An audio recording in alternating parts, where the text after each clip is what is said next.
Welcome to Eurozone, the essential guide to Euro 2016 in association with Virgin Media. I'm Matt Holland and I'm joined by representatives of each of the home nations involved. Delighted to say I've got the England legend Stuart Pearce here alongside me, Wales 49 cap Daniel Gabbidon, and also flying the flag for Northern Ireland, it's Keith Gillespie. All very welcome along, guys.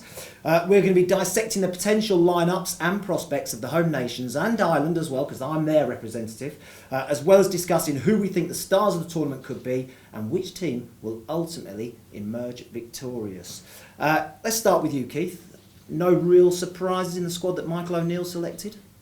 No, I mean, I don't think we've got a big pool of players anyway. So, you know, the only sort of player we're really missing is Chris Brunt, who unfortunately got injured. But you know, it's the squad that was sort of expected to go. Will Grigg was probably the one that, you know, might have missed out. But I think with the form he showed towards the end of the season at Wigan, you know, they had to take him.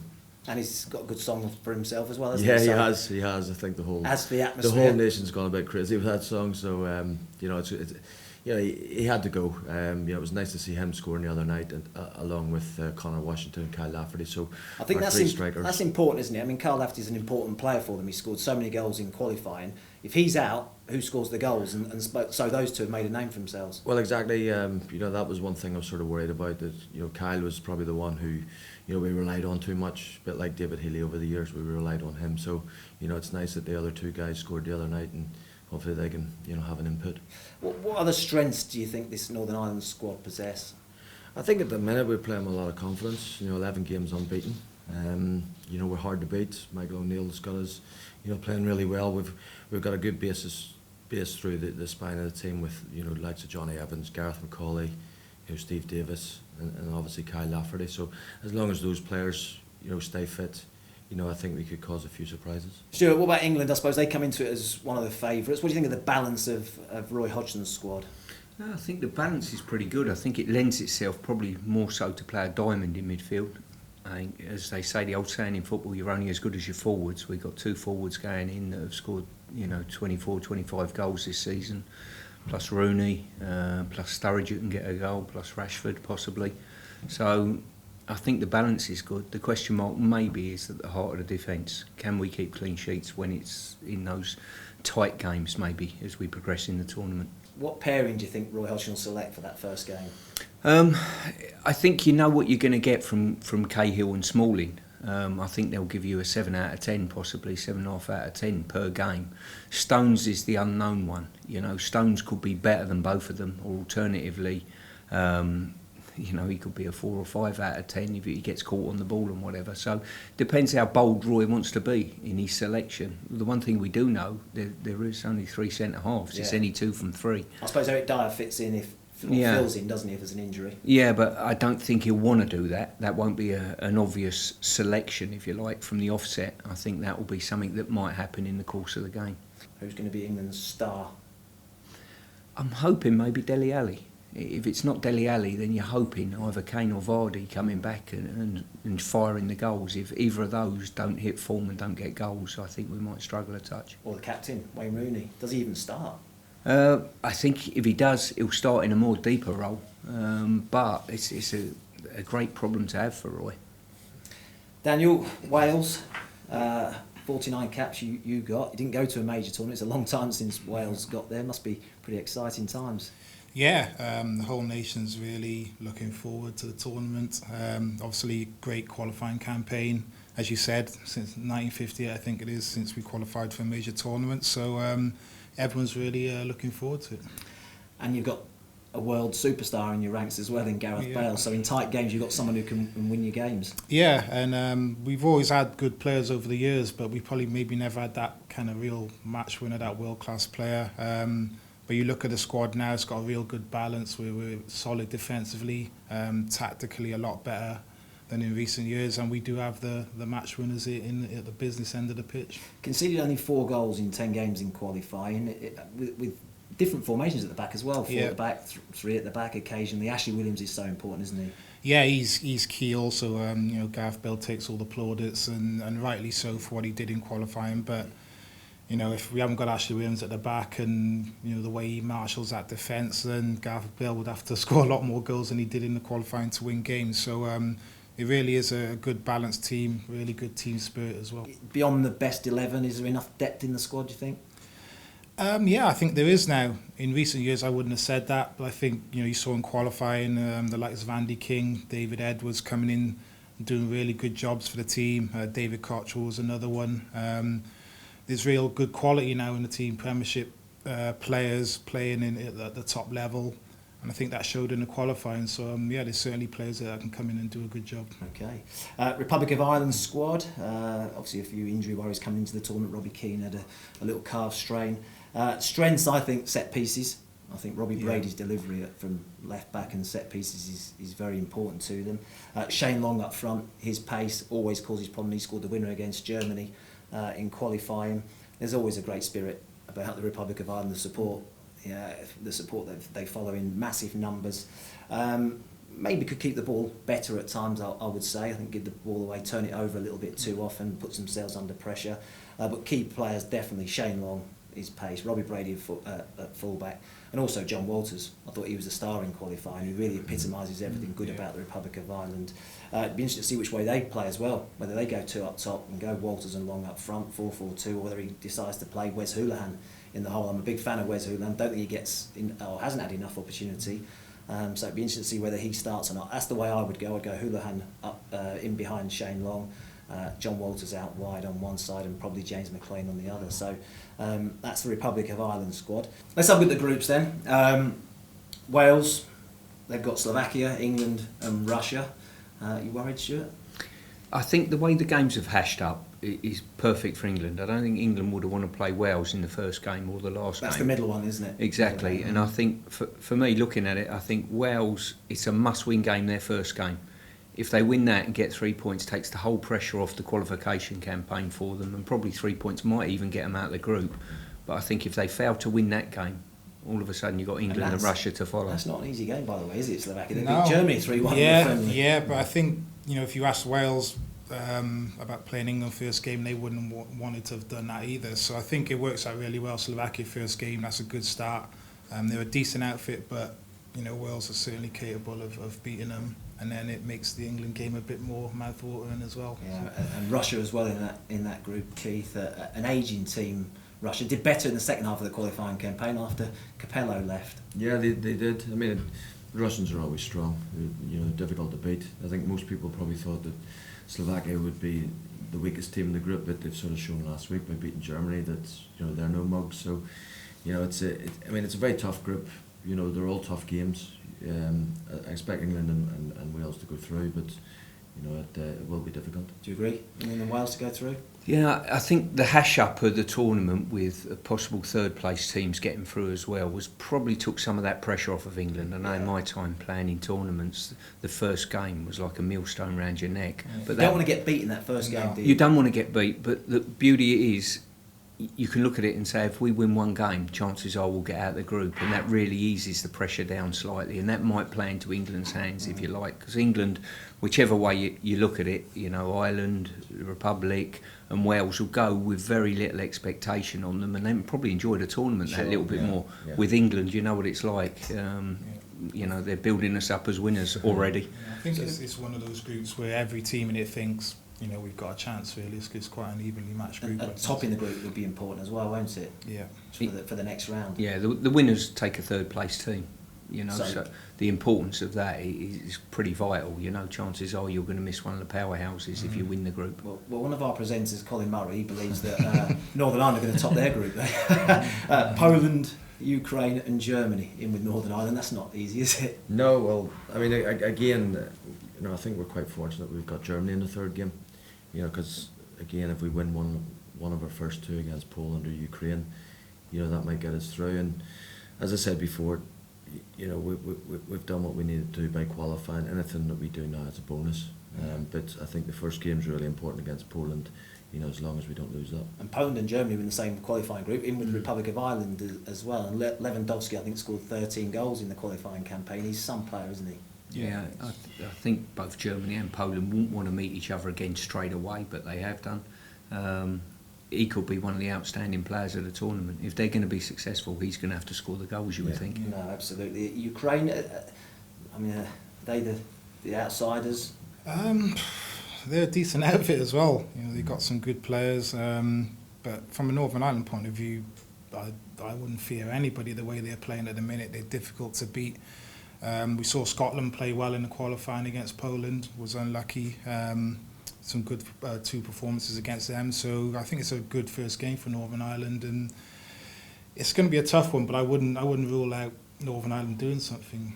Well, the Republic of Ireland beat Germany in qualifying. Yeah. So did Poland. So Germany are beatable. You're looking at they're not beatable. Not when it comes to tournament football. Yeah, you're looking at a man who's been sent home on a couple of occasions by the Germans. Okay, it's a different team now, Stuart. It's a different team. it is, but they, as Dan said, they know tournament football. Yeah. They're under 21s European champions a few years ago. They gain that experience at the youth levels. They take it with them on their journey into the seniors, and they've just got that knack and that little bit of know-how that manages to get them through comfortably all the time. Yeah, and it'd be interesting to see who they play up front as well, won't it? It looks like Mario Götze is going to get the nod up top, Thomas Muller out wide, whereas I'll probably go with Thomas Muller up front. Yeah, I thought he was outstanding at the last World Cup. Yeah. His energy and legs up front were incredible. So, are they going to get through Northern Ireland or not? Yeah, I think so. We'd take 3rd spot now, but I think we're to finish top 2 would be a remarkable achievement. We were talking about the Republic of Ireland. You said it's the group of death. Yeah. Italy, Sweden, and Belgium. It's not an easy group. No, is it? no, it's not. I mean, you come to a major tournament, you know you're going to get tough groups, but that is possibly the toughest group of the lot. I think the first game is absolutely vital. You talked about it Yeah. earlier on about how that first game. I think it's the best one as well. Sweden. Yeah. You take Zlatan Ibrahimovic out of that team.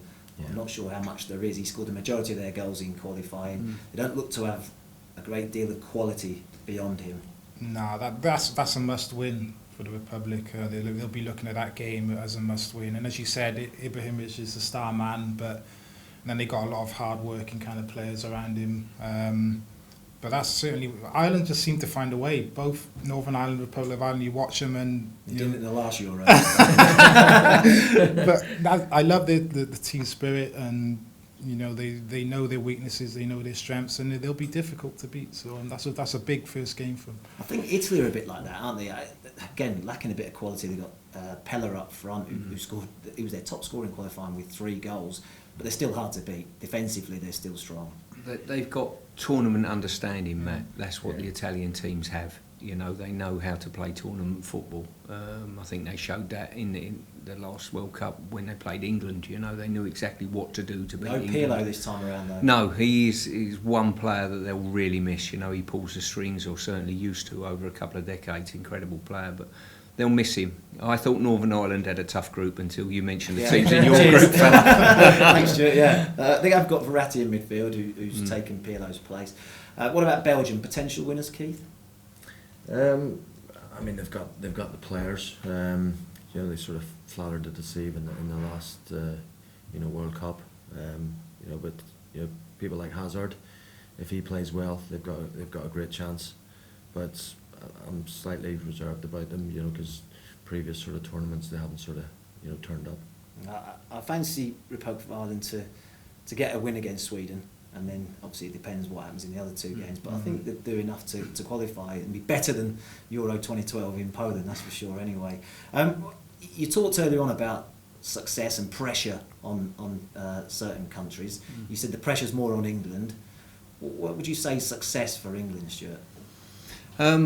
Well, if you change the question slightly and say what will keep Roy Hodgson in the job, What will keep Roy Hodgson in the job? Thank you. I like that question. Probably semi-final or beyond would keep him in, and a performance that suggests that we've got 1 or 2 of the youngsters that might go on in 2 years' time and flourish. So in that case, phrasing the question like you did, probably semi-final and beyond. Semi-finals. Is that achievable?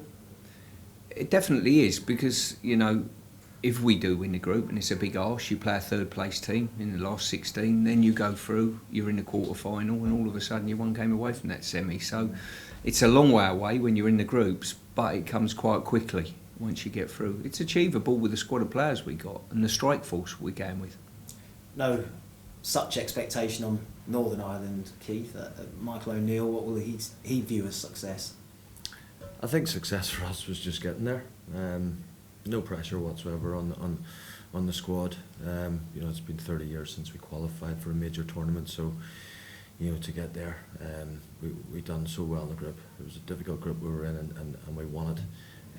I think if we got third place and it was good enough to get us through to the last 16, you know, that would be a massive achievement. And you know, who's to say that we get to the last 16, we don't produce a shock then? Same for Wales, last 16 success? Yeah, I think getting to the knockout stages, quarter final would be good success for the team. Nothing to really fall back on with tournament football, so not too sure how the team's going to fare, how they'll deal with the pressure and expectations. But I think Chris Coleman will be delighted if he could get to the knockout stages, maybe a quarter final.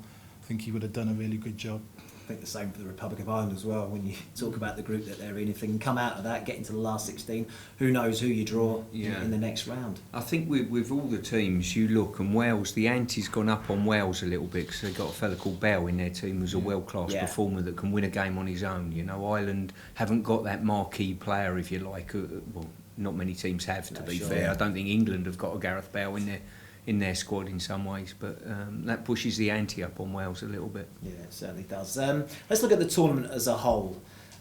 Who's going to be the star of Euro 2016?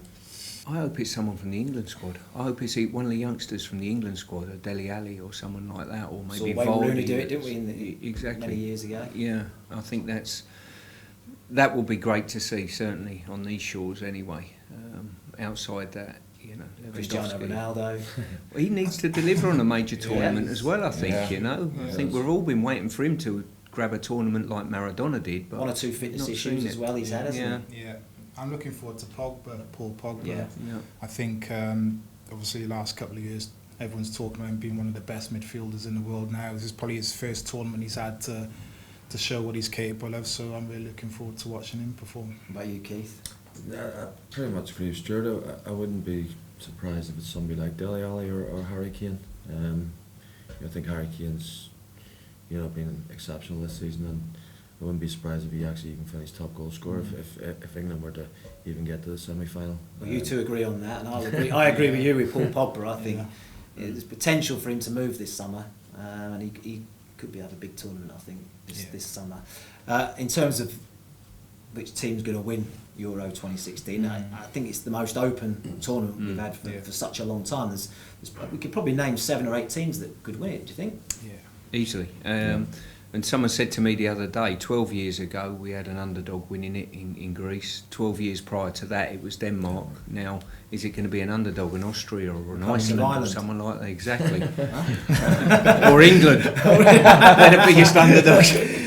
The favourites are still looming large, aren't they? I think Germany, Spain, both of those will be very strong, won't they? Yeah, France, host nation. Belgium, I got a little feeling for Belgium. I think the squad they've got, the players they've got, if Hazard turns up and lights up the tournament, strong defensively as well. Everyone's talking about Company being missing, but Whittier played anyway with Alderweireld and Vertonghen, the way they played together this season for Tottenham. They've got too many players almost, so much quality throughout the squad, and it's just putting it all together, and I think this might be their time. Keith? I'm going to be boring. I'm going to go for Germany. Yeah. You know, we touched on it before. They sort of know what to do when they get to a major tournament. You know, England, they lost the game against England. They've lost against Slovakia, but once they get to a major tournament, I don't think, you know, I think they sort of went into the last World Cup, you know, where they hadn't been playing that well, and you know they went all the way. So it's a boring one, but it's Germany for me. So you're going Belgium. Yeah. Germany. Stuart, I'm going for an underdog, and that throws all of our teams in that category. So England. I'm going to go for France. I think home advantage. They've done it before as well. One on home soil, a big tournament. You just look at the players that are missing. Just shows how strong their squad is. You know, Griezmann up top, Martial, Pogba. We've said already could be the star of the tournament. So I'm going to go with the home nation. So we've all gone with someone different, and I've gone with about 8 teams. So you've got the best chance of winning then. Yeah, let's hope so. Guys, really appreciate you joining me today. Stuart Pearce, Keith Gillespie, Daniel Gabbidon. That was Eurozone, the essential guide to Euro 2016 in association with Virgin Media.